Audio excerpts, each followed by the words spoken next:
Hello everyone, I'm Winter. Today we're gonna compare the similar grammar 을래요 and 을까요. If you need the subtitles, please turn on the CC.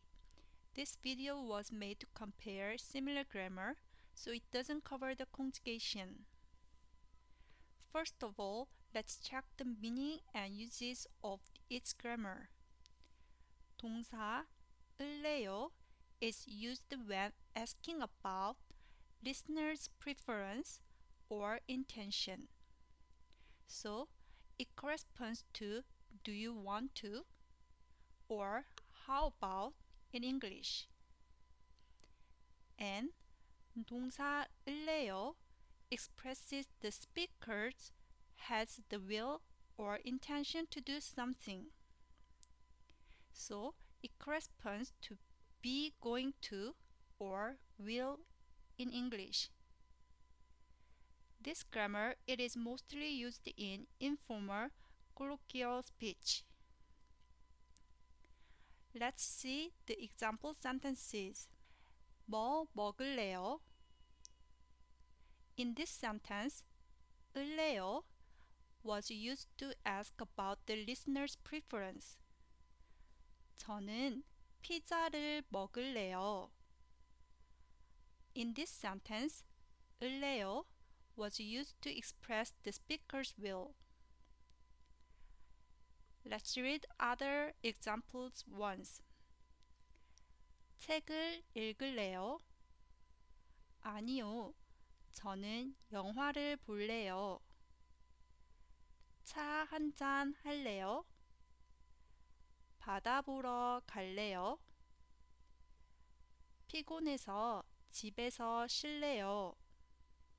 Next, we will check the meaning and uses of 동사 을까요.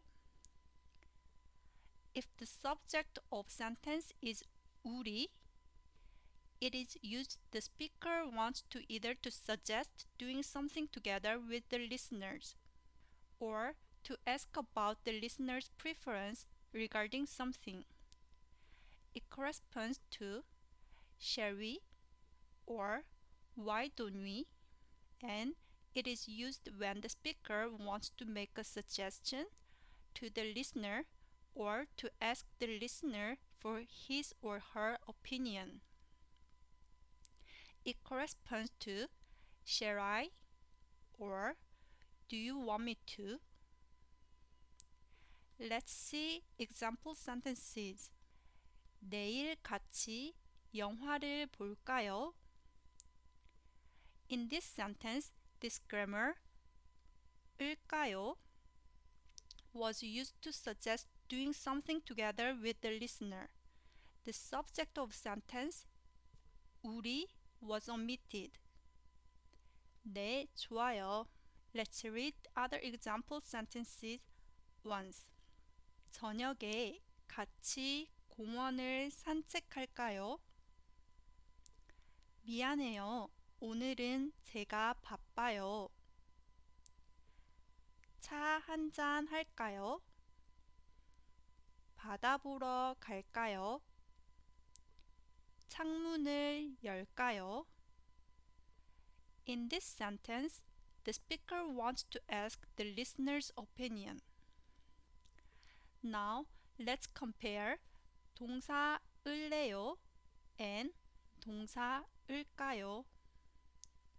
We can use both grammar when we ask about listener's preference or intention and when we suggest doing something together with listener. Then, what's the difference?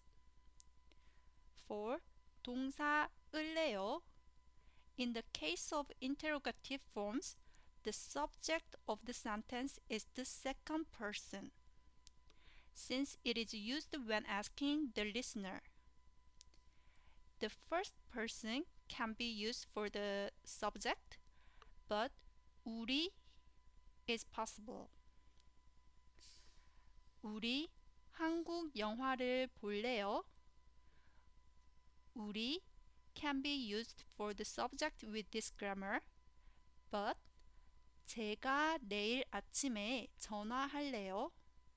The first person 저 cannot be used for the subject of the sentence. 제니 씨가 회사 앞으로 올래요? This sentence is possible when we ask to Jenny. For 동사일까요? The subject in the first person can be used, but the third person cannot be used. 우리 한국 영화를 볼까요? 제가 내일 아침에 전화할까요? 제니 씨가 회사 앞으로 올까요? If 동사일까요 is used with the subject in third person, then it would be a different grammar.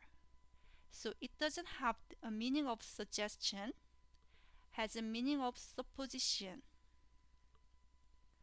In other words, 동사일까요 can be used when we ask the listener's opinion about the speaker's behavior.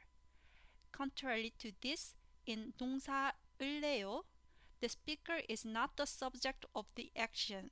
We ask questions about what the listeners will do in the future. So, the first person, 저, cannot be the subject of the sentence. The second difference is 동사을래요 can be used for declarative form.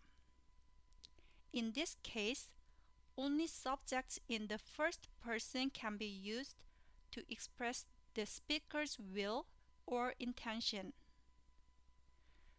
We already saw the first sentence on the previous page, so let's see the next. 저는 커피를 마실래요. 제가 내일 아침에 전화할래요. On the other hand, 동사을까요 can be used only for interrogative form. Let's see the last two sentences. 저는 커피를 마실까요? 제가 내일 아침에 전화할까요? This grammar cannot be used for the declarative form, so these two sentences are not possible. Lastly, 동사을래요 is mostly used in informal colloquial speech, so it cannot be used to summon elders or superior to the speaker. If you want to use this grammar to superior, we need to use with 의시 to honoring the subject. So, we cannot say 선생님 몇 시쯤 갈래요? But 선생님 몇 시쯤 가실래요? It is possible. We can use 동사을까요 to elders or superiors, like 할머니 몇 시쯤 갈까요? 부장님 몇 시쯤 가실까요? Today we looked at two grammar that has the meaning of a suggestion. How was it? Did you get the difference? You may still find it difficult. However, if you learn a lot of sentences in the future, you will get used to them. I hope you guys make some sentences with these two grammar. Thank you. 감사합니다. 다음에 봐요.